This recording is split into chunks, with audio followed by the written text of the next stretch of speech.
রমজান কাজে লাগাও। রমজান সামনে, রমজান সামনে। রমজান আমার মুমিনের শ্রেষ্ঠ মাস। রমজান ইমানদারের অপেক্ষার মাস। রমজান মেহনতের মাস। রমজান মানে নিজেকে সাজাইবার মাস। রমজান মাসে আখিরাতের প্রস্তুতি নেওয়ার মাস। অতএব এটা ইনসাফ করো, এটা ইনসাফ করো। রমজানের জন্য প্রস্তুতি নাও। আল্লাহ পাক ওয়াদা দিছে, ওয়াদা দিছে, কামা কুতিবা আলাল্লাযীনা মিন ক্বাবলিকুম লাআল্লাকুম তাত্তাকুন। আল্লাহ বলছেন, বান্দা আমি তোমাকে মুত্তাকি বানিয়ে দেব, এক মাসেই মুত্তাকি।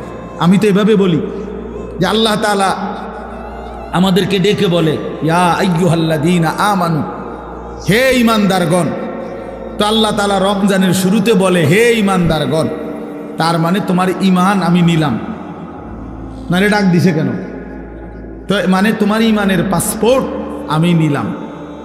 কুতিবা আলাইকুমুস সিয়ামু কামা কুতিবা আলাল্লাযীনা মিন ক্বাবলিকুম, মানে হলো একটা মাস, রমজানের এই পবিত্র মাসে রোজার হুকুম, আমার বিধান মেনে চলো।